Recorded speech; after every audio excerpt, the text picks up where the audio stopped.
자, 그러면 여러분 68페이지에 나와 있는 일탈을 설명하는 이론부터 들어가 보도록 합시다. 화면이 작으니까 화면 좀 키우고요. 자, 여기는 오늘 여기 다 나갈 거예요. 일탈행동의 원인을 설명하는 이론. 여기는 제목처럼 일탈이 뭔지 우리가 지난 시간에 배웠잖아요. 이 일탈이 일어나는 원인을 학자들마다 이렇게 설명을 하고 싶어 해요. 일탈이라는 게 도대체 왜 일어나냐. 그래서 그 이론이 이제 크게 세 가지가 있는 거죠. 아노미, 차별교제, 밑에 낙인 이론. 그리고 아노미 이론은 이제 학자에 따라서 다시 두 가지로 나뉘는 거다. 총 4개의 일탈 이론을 우리가 학습한다라고 생각하시면 됩니다. 자, 그러면 먼저 아노미 이론부터 보도록 하죠. 이 아노미라는 개념을 처음으로 만든 사람이 이 디르켐인데요. 우리가 수업 시간에 디르켐이라는 이름을 직접적으로 언급한 적이 없어서 그렇지 사실 디르켐은 기능론 있잖아요. 기능론을 만든 사람이 디르켐이다 라고 생각하시면 됩니다. 그래서 기능론을 잠깐 떠올려 보면은요, 우리가 사회유기체설 하면서 기능론 배웠잖아요. 그때 이제 사회의 특성 중에 하나가 아마 5번인가 그랬을 텐데, 세상이 잘 돌아가는 이유는 구성원들이 자신들이 만든 법을 잘 지키기 때문이다 라고 했잖아요. 그것과 관련해서 생각하시면 돼요. 그러니까 왜 지금 이 얘기를 하냐면은 규범이라는 것을 굉장히 중요하게 생각하는 사람이다 라는 거를 잠깐 머릿속에 상기를 시킨 상태에서 디르켐의 아노미 이론을 보도록 합시다. 이 아노미라는 개념은 디르켐이 제가 알기로는 프랑스 사람인데요. 그래서 프랑스어예요. 써보면 이렇게 쓸 수 있습니다. 아노미. 제가 이걸 왜 하냐면은 어원을 풀으려고 그러는 건데요. 이 노미라는 게 규범이라는 뜻입니다. 그리고 아는 접두어인데 이 아가 붙으면은 없다라는 뜻이에요. 그래서 주로 한국어로 풀이를 할 때 아노미라는 것은 무규범 상태다. 즉 규범이 없는 상태다 라고 많이 풀이를 합니다. 그러니까 이 디르켐이라는 사람은 일탈이라는 게 왜 일어나? 라고 물어보면 규범이 없어서 그래 라고 대답을 했다는 거죠. 아주 심플하게 말하자면. 그래서 규범이 없어서 구성원들이 일탈을 저지른다는 게 아노미 이론이다 라고 생각하시면 돼요. 근데 규범이 없다라는 말이 무슨 말인지 아마 잘 안 와닿을 것 같은데요. 이거는 이제 예시를 통해서 우리가 이해를 하면 조금 더 쉬워요. 칠판 이쪽을 좀 보게 돌리고. 약간 뜨겁게 들릴 수도 있지만 혹시 여러분들 집안에 할머니 할아버지 혹시 살아계시는 집 있어요? 친가든 외가든 상관없이? 손 들어볼까? 우리 할머니 할아버지 살아계신다. 자, 손 들어보세요. 요 중에서 혹시 할머니 할아버지가 따로 안 사시고 자식들 중에 누군가가 할머니 할아버지 모시고 있는 집 손 들어보자. 여기 좀 많다. 한 명씩 물어볼까? 너 서윤인가? 그래, 서윤아, 너는 누가 모시니? 그 집안은? 아빠가. 너희 아버지? 네. 몇째셔? 둘째. 둘째. 그래, 여기 둘째 아들이군. 너는? 저희 삼촌이 모시는데 삼촌은 집에서 몇 번째니? 되게 막내에 가까워? 네. 잘 모르는구나. 알겠어. 또 누구 있었지? 여기 줄에? 여기 줄에 누구 있었는데? 그래, 누구가 오셔요? 삼촌 그 삼촌은 몇째예요? 첫째. 첫째. 알겠습니다. 자, 제가 지금 이걸 왜 물어봤냐면요, 우리 지금 방금 얘기한 주제가 뭐였나 떠올려 봅시다. 집안마다 연로하신 부모님이 있잖아요. 이 연로하신 부모님을 누가 모셔야 할까라는 주제를 가지고 우리가 잠깐 얘기를 했지 않습니까? 만약에 근데 이 질문, 똑같은 질문을 조선시대 때 했다고 쳐봅시다. 조선시대 때 누군가가 우리 부모님이 이제 나이가 너무 많으신데 누가 모셔야 된다고 생각하니? 라고 말하면은 누가 모셔야 된다고 보통 말할까? 완전 옛날이야. 첫째. 그렇죠. 첫째? 딸? 아들? 아들이겠죠. 맞아요. 그래서 지금 여러분이 얘기하는 것처럼 별로 이렇게 막 고민의 여지 없이 조선시대였다면은 장남이 모시는 게 당연하지 라고 대답을 했겠죠. 근데 지금 현대사회는 여러분의 대답을 봤을 때도 제각각이잖아요. 뭐 둘째 아들이 모신 집도 있고 뭐 막내 삼촌이 모신 집도 있고 뭐 경우에 따라서는 두 분이 그냥 알아서 사시는 경우도 있고 되게 다양하단 말이에요. 그래서 현대사회에서는 연로하신 부모님을 누가 모셔야 되는지에 대해서 사회적으로 합의된 기준이 없는 거죠. 여기까지 이해돼요? 지금 우리는 그런 상황에 있어요. 근데 사실 이런 일은 집안마다 다 벌어지는데 저희 집도 그런 상황이었거든요. 저는 이제 큰할머니가 누구야? 할머니랑 할아버지가 계셨어요. 친할머니, 친할아버지. 그러니까 이 두 분은 이제 자식이 셋이 있었죠. 첫째, 둘째, 셋째. 세 아들이 있었어요. 저희 아빠는 그 중에서도 이제 큰 아들이었어요.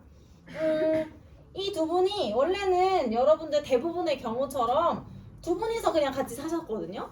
근데 이제 문제가 됐던 거는 언제냐면은 편찮으 시기 시작하면서부터 문제가 됐어요. 저희 할머니는 그 파킨슨병이라고 하는 병을 앓고 계셨거든요. 그 전에 이제 당뇨가 있었고 그 다음에는 파킨슨병이 있으셨는데 파킨슨병이 뭐냐면은 지금 저 움직이는 거 되게 웃기잖아요. 근데 파킨슨병은 근육이 자기 마음대로 움직여지지가 않는 병이에요. 그래서 예를 들어서 내가 이렇게 밥을 먹고 싶어. 그러면 수저를 들어서 이렇게 먹으면 되잖아요. 근데 할머니는 수저를 들어서 밥을 먹으면은 손이 이렇게 움직여요. 그래서 막 다 흘리시는 거예요. 이게 입으로 들어오는 와중에. 나중에는 그렇게 됐어요. 그리고 걸어오는 것도 제가 아까 이거 따라하다가 목이 아파서 어쨌든 걸어오는 것도 이렇게 걸으면 되잖아요. 근데 우리 할머니 나중에 말년이 되면은 이제 이렇게 걷는 거죠. 이렇게. 그것도 지팡이를 짚고 심지어. 그러니까 자기 마음대로 몸이 말을 안 듣는 거죠. 그러니까 할머니가 살림을 할 수가 없죠. 그러면 할아버지가 하면 되잖아요. 아 그러면 너무 좋은데 저희 할아버지는 담배를 너무 사랑한 애연가. 그래서 폐암이 걸리신 거죠. 그래서 암이 폐에만 있었던 게 아니라 우리가 암에 걸리셨다는 걸 알았을 때는 이미 이제 많은 곳으로 전이가 되어서 사실상 거의 이제 치료가 불가능한 상태에 이르러서 우리가 알게 된 거죠. 그러니까 두 분이 컨디션이 다 안 좋은 거야. 그러면 이제 누가 모셔야 되잖아요. 그러니까 이제 이 삼형제가 모여서 회의를 엽니다. 물론 제가 거기 있진 않았어요. 나중에 전해 들은 거죠. 그래서 이제 막 토론이 벌어진 거죠. 둘째 작은 아빠가 아빠한테 아 형이 좀 모셔라. 형이 우리보다 가정 좀 살림도 여유로우니까 형이 모셔 이렇게 한 거죠. 근데 문제는 이제 우리 아빠는 엄마랑 같이 있잖아요. 이 할머니 할아버지가 어디 사셨냐면은 여기 바로 옆에 아름다운 나날 아파트에 사셨어요. 그 저희 집은 청주였거든요. 그 사실 엄마 입장에서는 시어머니 시아버지랑 막 그러니까 10몇 년 동안 근거리에서 거주를 한 게 된 거죠. 그래서 저희는 실제로 이제 어버이날에도 치킨 사들고 할머니 할아버지 때 가고 성탄절에도 가고 막 온갖 무슨 날에 막 다 갔단 말이야.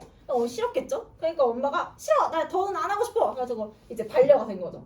그것도 이제 막내 작은 아빠가 그러면 형이 모시면 되겠네. 근데 야 우리가 돈이 어딨냐 말면서 삼형제가 막 싸움이 나기 시작한 거예요. 그래서 이 두 분은 결국 누가 모셨냐? 아무도 안 모셨죠. 그래서 결국에는 두 분이 이제 상태가 되게 안 좋아지셨을 때 결국에는 요양원에 들어가셨어요. 그래서 할아버지가 먼저 돌아가시고 몇 개월 있다가 할머니가 돌아가시고 이렇게 됐죠. 좀 슬픈 일입니다만 어쨌든 이제 꽤 오래된 일인데요. 그렇습니다. 근데 문제는 이제 돌아가신 건 슬픈 일인데 그것 이후에도 이제 문제가 요 삼형제의 사이가 어떻게 됐을까 얘들아? 안 좋아졌죠. 그래서 저희 집안이 서로 왕래를 안 한 지 굉장히 오래됐어요. 제가 이제 나이가 좀 있어서 제가 어떤 언니가 있거든요. 저희 언니가 한 4년 전쯤인가 결혼을 했는데 아무도 안 왔어요. 그리고 여기 이 사촌들이 또 있어요. 이 집에도 이제 자식들이 있을 거 아닙니까? 둘 다 결혼했어요. 저는 안 갔어요. 그리고 이제 저랑 동갑인 남자애가 있어요. 이 집에 사촌에. 제가 어릴 때 얘랑 되게 친했거든요. 얘도 이름 경훈인데. 경훈이랑 굉장히 친했는데 경훈이가 제가 알기로는 벌써 결혼한 지 한 3년 정도 돼서 애가 있더라고요. 저는 그 애를 한 번도 본 적이 없어요. 그러니까 길에서 만나도 그러니까 이 아이의 부인도 못 봤어요. 그러니까 우리는 이제 길에서 만나면은 알아볼 수가 없는 사이가 됐죠. 그러니까 이제 집안이 아작이 났죠. 저희 집은 어떻게 말하면 좀 슬픈 일입니다만 저도 아직 결혼 안 했지만 제가 결혼해도 아마 안 오실 것 같습니다. 저 친척들이. 아무튼 그런 것들. 제가 지금 얘기한 건 결국에는 우리 가족이 싸움이 난 이유는 이것 때문인 거죠. 누가 모셔야 되는지 옛날처럼 딱 정해져 있으면 그냥 아 그래 형이 모실게 끝 이렇게 됐을 텐데 지금은 사회 분위기가 그렇지 않잖아요. 그러다 보니 구성원들끼리 갈등이 일어날 수밖에 없었다. 이렇게 정리를 하면 저희 집을 팔아서 여러분이 잘 이해하겠죠? 자 볼게요. 자 그래서 디르캠은 이렇게 사람들이 부딪힌 이유가 뭐냐? 사회가 변했기 때문인 거예요. 사회가 어떻게 변했냐? 옛날에 우리 조선시대 같은 농업사회에서 지금 가족만을 예를 들은 거예요. 산업사회로 변화를 하면서 가족 구조가 변화를 했죠. 옛날에는 자연스럽게 대가족을 이루면서 살았지만 지금은 다 뿔뿔이 흩어져서 핵가족으로 산단 말이죠. 그렇기 때문에 우리가 더 이상은 연로하신 부모님을 누가 모셔야 할까라는 것에 대해 합의되어 있는 규범이 없는 거죠. 그래서 규범이 없는 상태가 발생했고, 그래서 일탈 행동이 우리 집안 같은 경우에는 싸움이 이제 발생하게 됐다. 자, 두 번째 보겠습니다. 그래서 아노미는 기존의 사회 규범이 구성원에 대한 통제력이 약화. 그러니까 이제는 더 이상 이러한 장남이 부모님을 모셔야 된다는 걸 아무도 따르지 않아요. 그런데 새로운 사회 규범은 또 생기지가 않았어. 그러니까 구성원들은 어떤 규범을 내가 따라야 되는지 지금 모르는 상태가 되는 거죠. 그래서 혼란이 발생한 상태가 아노미다. 그리고 그러한 혼란 속에서 사회 구성원들은 일탈을 저지르게 된다라는 게 이 디르켐의 이론입니다. 그러면 이제 문제의 원인을 알면은 여러분 해결 방안도 그에 따라서 바로 도출이 될 수가 있어요. 지금 디르켐은 규범이 없는 게 문제라고 했잖아요. 그럼 일탈이 안 일어나려면 어떻게 해야 되겠어요? 그렇죠. 규범을 다시 만들면 되는 거죠. 그래서 여기 써있네. 일탈을 줄이기 위해서는 새로운 규범을 세우거나 아니면 기존에 있던 규범을 사람들한테 강하게 교육을 하거나 어쨌거나 저쨌거나 사회 규범이 구성원들에게 잘 먹혀 들어가야 된다. 그래야 일탈이 일어나지 않는다라고 이야기를 했다라는 겁니다. 그래서 이런 일탈이론은 사실 이런 식으로 좀 사례를 통해서 파악을 하면 이해하기가 굉장히 쉬워요. 어쨌든 그렇고요. 그래서 이런 슬픈 일이 집안에 더 이상 일어나면 안 되는데 이제 집집마다 다 이렇게 되더라고요. 뭐 어떤 식으로든 그래요. 여러분의 집안은 평안하기를 바라고. 자, 이제 두 번째로는 머튼의 아노미 이론에 가보도록 하겠습니다. 아, 진짜 아프다. 자, 여러분 이 머튼이라는 사람은 이 사람인데요, 이름인데요. 이 사람은 기본적으로 기능론자예요. 그래서 디르켐의 이론을 열심히 이제 공부를 한 거죠, 이 사람도. 근데 공부를 하다 보니까 이 디르켐의 아노미 이론이 탁 걸리는 거야. 왜? 자기가 생각했을 때는 이러한 방식의 일탈은 현대사회에서는 더 이상 일어나지가 않는다고 생각하는 거죠. 그래서 머튼은 자기만의 아노미라고 하는 개념을 새로 나는 만들어야겠다. 디르켐 선생님 거는 좀 쓸모가 없어. 그래서 나는 새로 만들 거야. 라고 해서 자기만의 아노미를 새로 이제 개념을 정립을 합니다. 그게 뭐냐면 이제 첫 번째 점에 나와 있는 건데요. 머튼은 아노미 상태라는 거는 뭐냐면은 문화적 목표와 제도적 수단 간의 괴리 상태다라고 정리를 했어요. 아, 근데 이런 말을 보면 이제 승질이 나죠. 아니, 무슨 말을 이렇게 어렵게 하나. 문화적 목표라는 건 도대체 뭐고 제도적 수단이라는 건 도대체 뭐냐. 짜증나네. 이런 생각이 들잖아요. 근데 이게 영어, 이 사람이 제가 알기로는 그 영미 쪽 학자거든요. 미국 쪽. 그래서 이 사람이 영어로 쓴 말을 한국어로 번역하다 보니까 이런 현상이 발생을 한 거지 사실은 별 뜻이 없어요. 한번 들어보세요. 이 문화적 목표라는 거는 뭐냐면은 어떤 한 사회의 구성원들이 다 같이 바람직하다고 생각해서 다 같이 추구하는 목표를 문화적 목표라고 해요. 자, 제가 써드릴게요. 한 사회의 구성원 모두가 바람직하다고 생각하는, 그래서 대부분의 사람들이 추구하는 목표가 있다는 거죠. 이것도 이제 예시를 들으면 여러분이 또 금방 이해할 수가 있어요. 그러니까 어떠한 한 사회 안에는 대부분의 사람들이 다 그렇게 되기를 희망하는 어떤 방향이 있다는 거죠. 예를 들면은 우리가 지금 자본주의 사회에 살고 있지 않습니까? 그쵸? 제가 이렇게 목이 아픈데 여기 나와가지고 이렇게 목각인형처럼 나와서 강의를 한 이유가 뭐겠어요, 여러분? 궁극적으로 나 지금 뭐 때문에 여기 서 있는 거야? 그렇죠, 돈 벌려고 서 있는 거죠, 그쵸? 그러니까 자본주의 사회에서 대부분 사회 구성원들이 추구하는 거는 돈을 버는 거예요. 왜? 부자가 되고 싶으니까. 이게 이제 문화적 목표인 거죠. 예를 들어 여러분이 친구한테 야, 난 나중에 커가지고 진짜 부자 될 거야 이렇게 말하는데 부자가 왜 되니? 이렇게 말하지 않잖아요. 옆에서 야, 나도 부자 되고 싶어. 야, 우리 어떻게 해야 돈 버냐? 이렇게 얘기하지. 그게 문화적 목표인 거예요. 대부분의 사람들이 다 추구하는 목표가 있다는 거죠. 그러면 이 제도적 수단이라는 거는 뭐냐? 이거 훨씬 쉬워. 얘들아, 이 제도적 수단은 이거 영어를 번역해서 그런 건데 제도적 수단이라는 거는 이 더 쉬운 말로 바꾸면 합법적 수단이라고 생각하시면 돼요. 그러니까는 이러한 문화적 목표를 추구하기 위해서는 어떤 방법이 있어야 될 거 아닙니까? 그때 그 중에서도 이제 합법적인 방법을 사용을 해야지 원래는 일탈이 아닌 건데 이 문화적 목표를 추구하기 위해서 합법적이지 않은 수단을 사용하는 경우가 일탈이다라는 뻔한 이야기예요. 자, 예시를 한번 들어볼게요. 예를 들어서 방금 전에 이야기했던 것처럼 우리 사회에서 대부분 구성원들이 추구하고 있는 문화적 목표, 여기다 써야지. 문화적 목표는 부자가 되는 거예요. 그쵸? 근데 이 부자가 되기 위한 합법적인 방법, 즉 제도화된, 여긴 제도적이라고 나왔으니까 제도적 수단은 뭘까? 합법적으로 부자 되는 방법 뭐예요, 여러분? 그래, 예를 들어 지금 저처럼 이렇게 진짜 아프다. 괜찮으세요? 아니요. 오, 열심히 몸을 불살라서 일을 해서 돈 벌어야죠. 야, 근데 이렇게까지 돈 벌 필요가 있을까? 아니, 근데 어쩔 수 없어. 시험 진도로 나가야 되잖아. 진짜 나 근데 어제 새벽에 잠을 못 잤어요. 누워서 걔 누워있어도 아프고 돌아 누우려도 아프고 앉아도 아프고 갔다 왔어요. 갔다 왔는데도 이 모양이랍니다. 어쨌든 뭐 너무 아파서 야 진짜 이거 학교 못 가겠다 생각을 했죠. 그래서 진짜 작년에 찍었던 영상이 사실 아직 있거든요. 여러분 다 공개를 닫아놔서 그렇지 해서 진짜 그거 보러 가고 싶다 막 이런 마음이 굴뚝 같았지만 어쩔 수 없죠. 심지어 저 오늘 여자 감독이에요. 그래서 김민규 선생님이 이제 저를 너무 딱하게 여기시고는 저는 김민규 선생님 저보다 나이가 훨씬 많으시니까 저를 부를 때 지수짱이라고 부르거든요. 지수짱 내가 대신해줄게 막 이러시는 거예요. 근데 금요일에 임규쌤이 야자 감독이었어요. 그러니까 어떻게 내가 아유 그래요 이래요. 선생님도 임규쌤도 맨날 보면 눈 다 감겨있잖아. 그래서 내가 아니 제가 하면 돼요.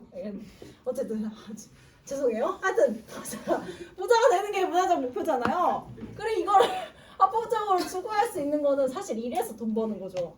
그럼 이렇게 둘이 원래 짝이에요. 그쵸? 이거 아무 문제가 없어. 근데 사람에 따라서는 이 부자가 되고자 하는 문화적 목표를 추구하기 위해서 엉뚱한 짓을 하는 경우가 있답니다. 예를 들면 뭐 할까? 강도짓을 하는 거죠. 이거는 합법적인 수단 아니잖아요. 그러니까는 엉뚱한 애랑 짝이 지어지기 때문에 우리는 이런 것을 이제 일탈이다라고 말을 하는 거예요. 짝이 안 맞는 신발을 신는 것 같은 거지. 근데 얘들아 이거 어려운 말을 동원해서 그렇지 이거 누가 모르냐? 그렇지 않니? 그냥 이렇게 하면 여러분도 사회학자 될 수 있는 거예요. 알겠죠? 사회학자 되기 굉장히 쉽습니다. 이렇게 하면 돼요. 어쨌든 그런 거죠. 자, 그래서 방금 전에 얘기했던 거 다시 정리. 문화적 목표와 제도적 수단 간의 괴리, 둘이 짝이 안 맞는 상태를 아노미라고 이야기를 했다. 머튼은. 두 번째, 그래서 그럼 도대체 이런 현상이 왜 발생을 하냐라는 거죠. 머튼이 생각했을 때는 문화적 목표를 달성하는 데 필요한 제도적인 수단이 모두에게 열려있지 않다고 봤어요. 제가 이제 추측인데 머튼은 이제 미국 쪽 학자이기 때문에 왠지 이제 미국 사회는 인종 문제라던가 그런 것들이 굉장히 심했잖아요. 그러니까 사실상 이러한 정상적인 방법을 모두에게 열어주지 않는 사회였기 때문에 그런 점에서 이런 이야기를 하지 않았나 싶어요. 어쨌든 이런 제도적 수단을 갖지 못한 사람들이 일탈행동을 저지른다라고 본 거죠. 그러면 해결 방법도 간단하지. 제도적 수단이 없어서 일탈을 저지르니까 해결은 어떻게 하면 될까? 제도적 수단. 그렇죠. 이 제도적 수단을 많은 사람에게 오픈을 해주면 되는 거죠. 일자리를 많이 만들어주면 해결되겠네. 그래서 봅시다. 어떻게 써놨나. 일탈 행동을 줄이기 위해서는 문화적 목표 달성을 위한 제도적 수단의 확대가 필요하다. 그렇죠. 그래서 여러분 일탈이론은 정말 어렵지가 않아요. 원인을 알면은 해결 방안은 그냥 거기서 유추하면 되는 거라서요. 아무튼 그렇습니다. 자, 이제 내려가서 차별교제 이론 봅시다. 진짜.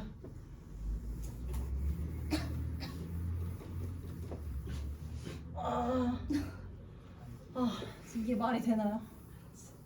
어떻게 이럴 수가 있는지. 근데 여러분도 조심하세요. 이거 제가 기억을 더듬어 보니까 제가 고등학교 때도 한번 굉장히 심하게 담이 들었던 적이 있거든요. 그래서 그때 고개가 안 돌아갔어요.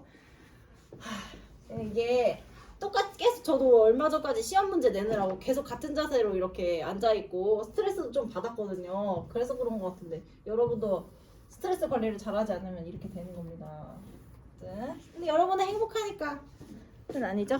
죄송해요. 그래서 자, 이 두 번째 봅시다. 자, 차별교제 이론이에요. 얘는 이제 이름을 보면 힌트를 알 수가 있는데 이게 이제 합성어잖아요. 차별 더하기 교제 더하기 이론 아닙니까? 근데 여러분이 교제라는 말을 모르진 않죠. 그렇죠? 이성교제 이런 거 사귄다는 거잖아. 그러면 이제 문제가 되는 건 이놈이죠. 차별. 근데 이제 여러분이 여기서 잘 헷갈려하는 게 여기서 말하는 차별이라는 것은 뭐 예를 들어서 뭐 장애인을 차별하지 맙시다 할 때 그 차별이 아니에요. 물론 뭐 한자는 같을 수가 있죠. 여기서의 차별은요 무슨 의미로 이해하시면 되냐면은 반대말을 가지고 이해하면 조금 편한데요. 반대말이 이제 무차별이죠. 우리가 언론에서 막 이렇게 사건 사고 같은 거 보도할 때 예를 들어 어떤 사람이 길에 지나다니던 사람을 무차별 공격했다라고 하는 멘트를 들었다고 칩시다. 무차별 공격.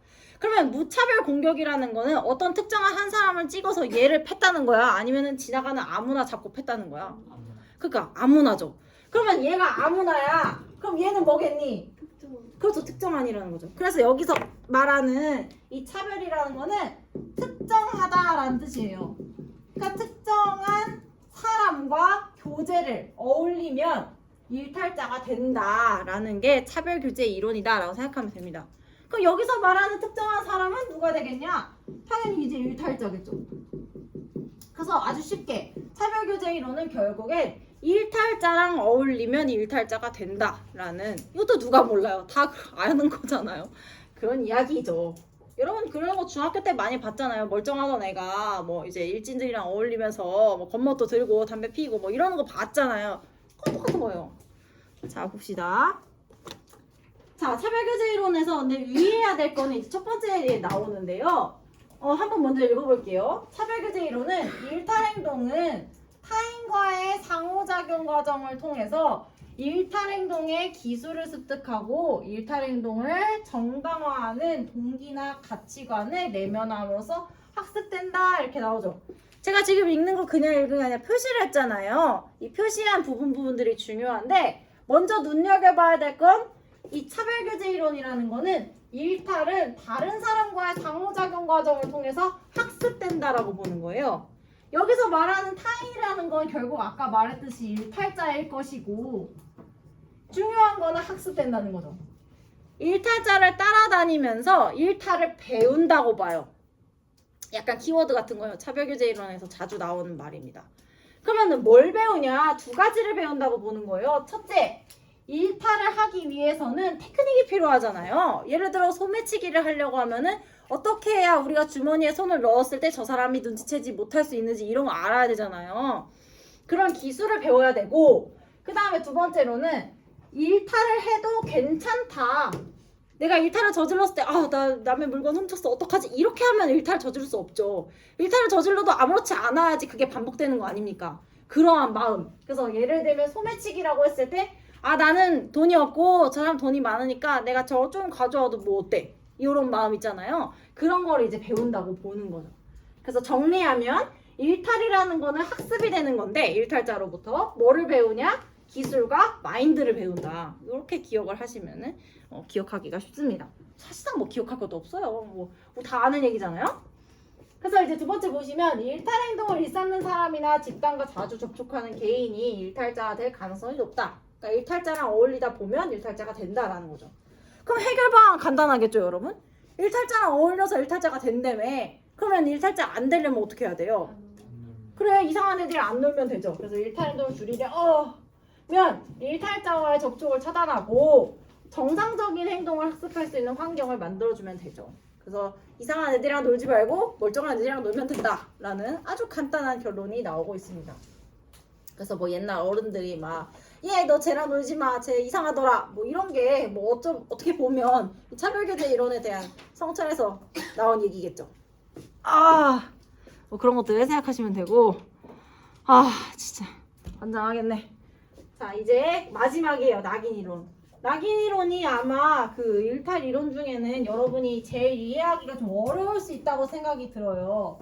여러 가지 가정과 전제가 일반적인 사람들이 생각하는 거랑 약간 다르거든요. 그렇지만 그냥 있는 그대로 받아들여야 돼요. 이거는 학자가 만든 거기 때문에 우리는 일단은 비판하지 말고 받아들여야 되는 입장입니다. 그리고 낙인이론은 또 나름의 이 곱씹어 보면 의미를 주는 것도 있어요. 볼게요. 자, 일단 낙인이론도 이름에서 한번 출발해 볼게요. 이거 꽤나 무시무시한 이름인데 이 낙인이 한자거든요. 이 낙자가 이 지질 낙자예요.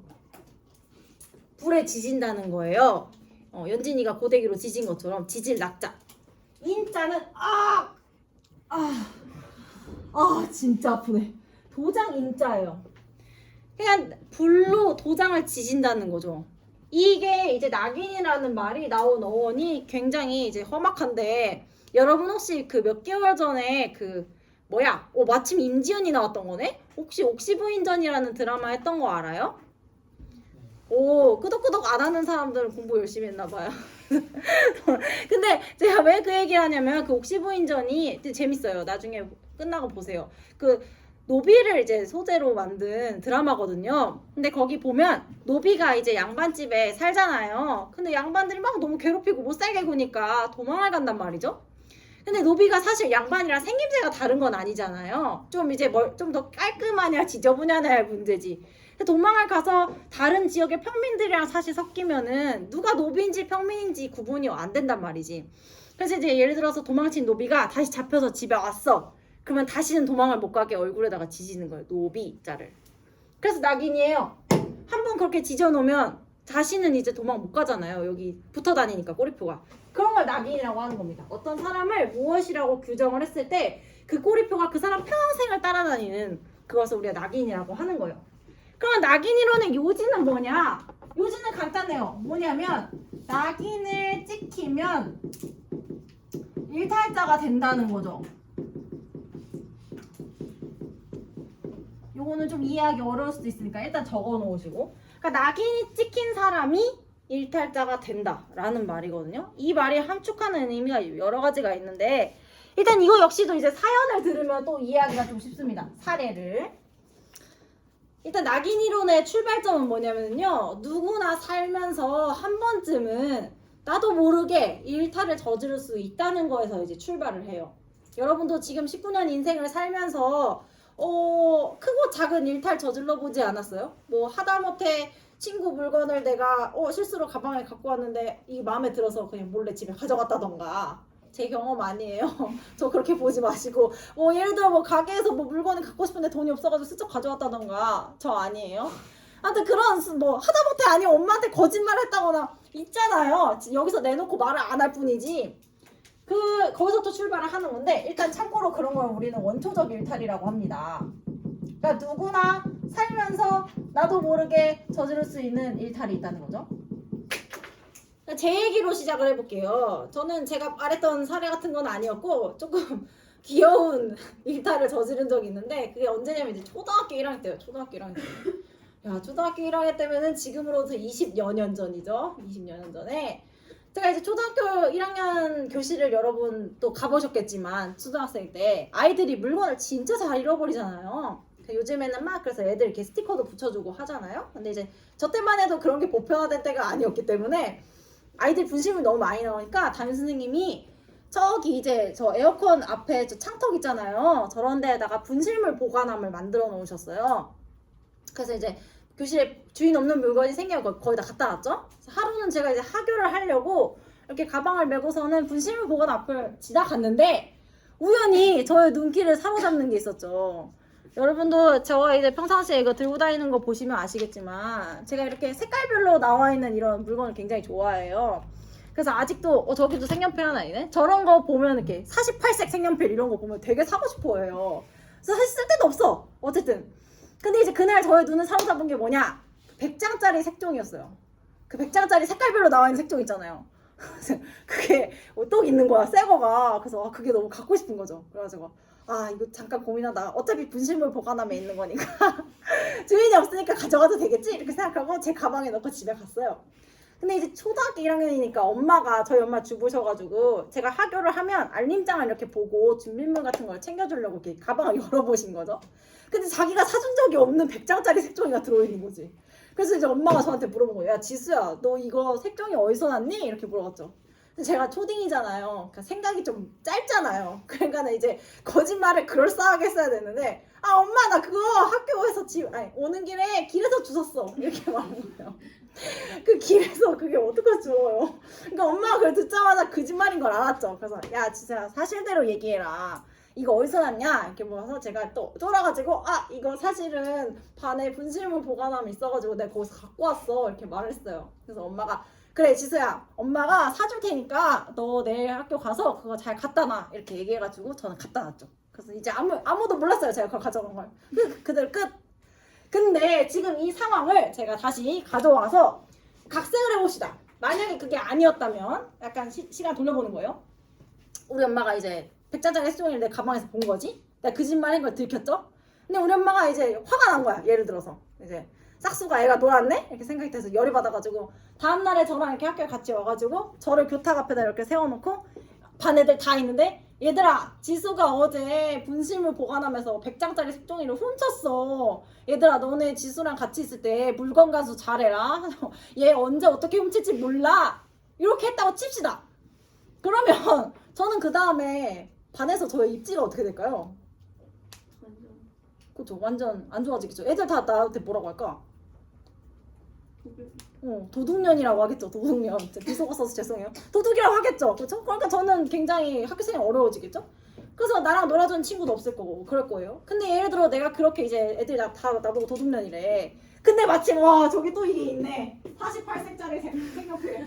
와 짱이다. 이걸 봤어요. 그럼 나는 어떻게 할까? 훔쳐요. 어차피 난 도둑년인데 뭐 하면서 이제 내 가방에 넣겠죠. 그거예요. 그게 낙인 이론이 설명하는 일탈의 과정이야. 자, 한 번씩 다시 되짚어 볼게요. 제가 처음에 그냥 아무 생각 없이 색종이를 가져왔죠. 그게 이제 1차적 일탈입니다. 근데 만약에 이제 가상의 상황이었죠. 우리 엄마가 나를 학교에 데려와서 얘들아 잘 봐. 지수는 도둑이야. 라고 저를 낙인을 찍는 거죠.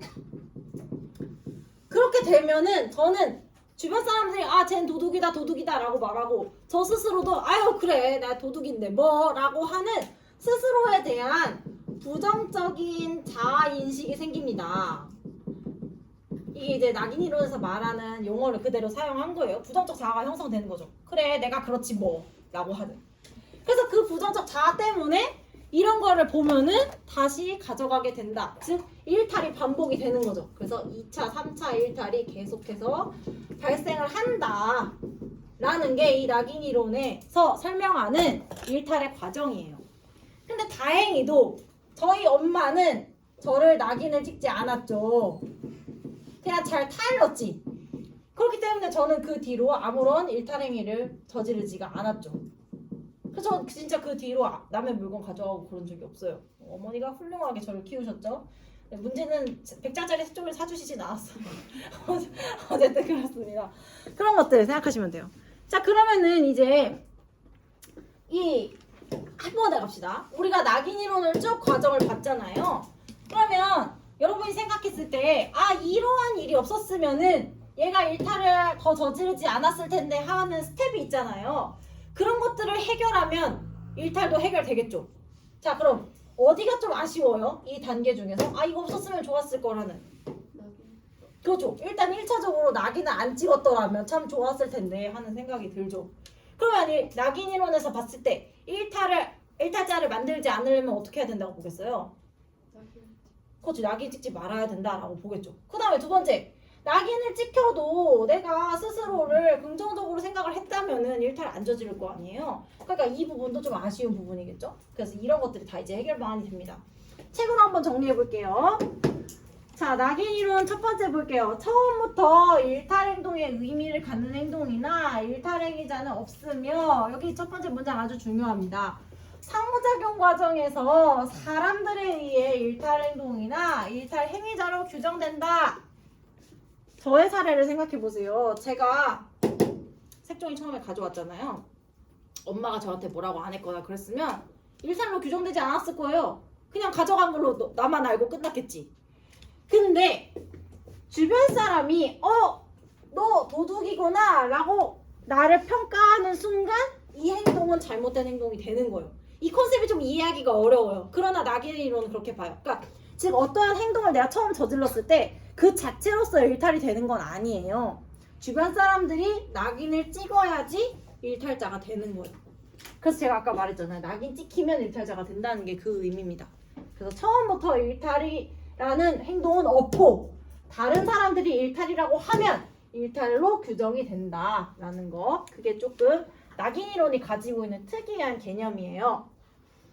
두 번째 볼게요. 1차적 일탈을 저질렀다는 이유로 일탈자라는 낙인이 찍힌 사람은 부정적 자아를 갖게 됨으로써 2차적 일탈을 저지를 가능성이 높다라는 거. 여기 아까 단계에서 봤었죠. 그러니까 일탈을 줄이려면 낙인에 대한 신중한 검토가 필요하다. 즉 누군가를 무엇으로 규정할 때에는 신중하게 규정을 해야 된다라는 거죠. 여기를 말하는 거죠. 그 다음에 두 번째로 여기에는 안 나와 있지만 나의 부정적인 자아를, 그러니까 일탈자로 규정이 되더라도 부정적 자아를 긍정적으로 변화시켜주면 되겠죠. 그래서 주변 사람들이 나를 아무리 도둑이라고 말해도 내가 똑바로 살면 되지 라고 스스로 생각을 하면 되는 거예요. 근데 이제 그게 이제 박자가 안 맞으면 이제 2차, 3차 일탈이 발생하게 된다라는 거죠. 쉽죠, 여러분? 일탈이론은 이해하는 것 자체가 어렵지는 않아요. 근데 이제 문제로 나왔을 때 약간 내가 이해하기 어려운 멘트가 있어서 그렇지. 그래서 막바로 문제를 풀어봅시다. 여러분 저기 70페이지에 가보시면은 5번 문항이 있어요. 요거 한번 풀어볼까요? 5번. 아.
여러분한테 문제 풀으라고 한 게 11분이거든요. 한 14분쯤에 같이 한번 풀어봅시다.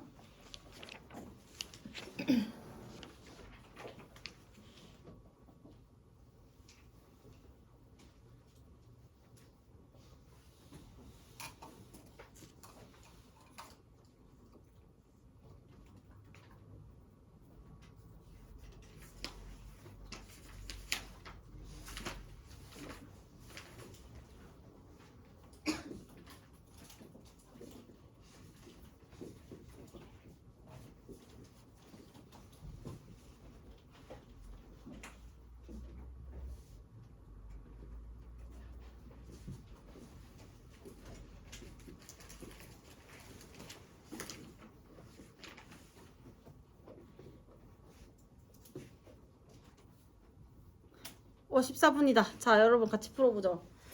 자, 그림의 A, B에 대한 설명으로 옳은 걸 골라달래요. 각각 디르케메 아노미 이론, 차별계제 이론 중에 하나라고 합니다.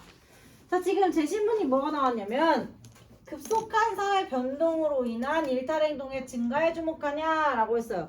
오늘 우리 배운 것 중에 일탈이랑 사회 변동이랑 연관지어서 얘기한 건 하나밖에 없었어요. 뭐죠? 디르케. 그죠, 디르케. 그러니까 얘가 이제 디르케메 아노미 이론이 되겠죠.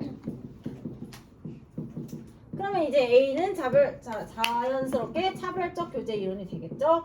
자, 그럼 이제 이건 어렵지 않고 보기부터 볼게요. 1번 A는 차별적 제재에 의해 일탈이 발생한다고 본다. 자, 여러분 요거 자주 나오는 멘트입니다. 기억하셔야 돼요. 차별적 제재에 의해 일탈 행동이 발생한다 라는 표현이 모의고사에서 많이 나옵니다. 이 차별적 제재라는 건 일단 제재가 뭐냐면요, 금지하는 걸 말하는 거예요. 내가 어떤 행동을 했을 때 야 그거 하지마 라고 하는 거를 제재라고 하는 거죠. 그러면 차별적 제재에 의해서 일탈이 발생한다.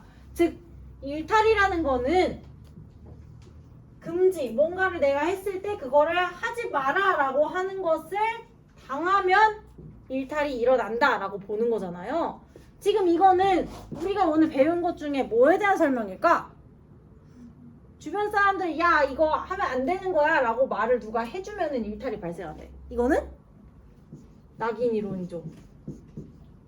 그러니까 내가 또 어떤 행위를 저질렀을 때 결국 아까 낙인 이론 이 프로세스를 보면 어떤 행위를 저질렀을 때 낙인 찍기라고 하는 일종의 제재를 받으면 일탈이 계속 일어나는 거잖아요. 낙인 찍기를 하지 않으면, 즉 제재를 받지 않으면 오히려 일탈은 발생하지 않는다고 보는 거잖아요. 그 말을 지금 이렇게 하는 거라고 생각하시면 되는 거예요. 알겠죠? 그러니까 이 낙인 찍기라는 것은 하나의 제재라고 이해하시면 되는 겁니다. 여기서는. 그래서 차별적 제재에 의해 일탈이 발생한다라는 거는 낙인 이론에서 자주 나오는 멘트예요. 그러니까 A에는 해당이 되지가 않겠죠. 2번 볼게요. B는 일탈 행동이 후천적으로 학습되는 과정에 주목한다. 이거 오늘 배웠죠? 일탈이 학습된다라고 보는 이론은 우리 오늘 배운 4개 중에 뭐였죠? 그렇죠. 차별교제 이론이에요. 근데 이건 B라고 했으니까 틀렸죠. 3번 볼게요. A는 B와 달리 사회 구조적인 차원에서 일탈 행동의 발생 원인은 설명한다. 자, 우리가 오늘 배운 4개의 일탈 이론 있잖아요. 디르켐과 머튼의 아노미 이론, 그 다음에 차별교제, 낙인 이론을 봤을 때 사람들 사이에서 일어나는 일 말고 뭔가 제도라던가 사회 구조에서 일탈의 원인을 설명하는 이론은 뭐였었던 것 같아요? 버튼이랑 디르. 그렇죠. 일단 디르켐은 규범이 없어서 일탈이 발생한다고 봤으니까 사회 구조 맞죠? 그 다음에 머튼 같은 경우에도 일탈이 발생하는 거는 제도적 수단을 갖지 못한 사람들이 많이 있기 때문에, 즉 개인의 문제가 아니라 사회 전체의 문제라고 보는 거잖아요. 그러니까 이 두 사람이 사회 구조적 차원에서 일탈을 설명하는 거시적 관점의 일탈 이론입니다.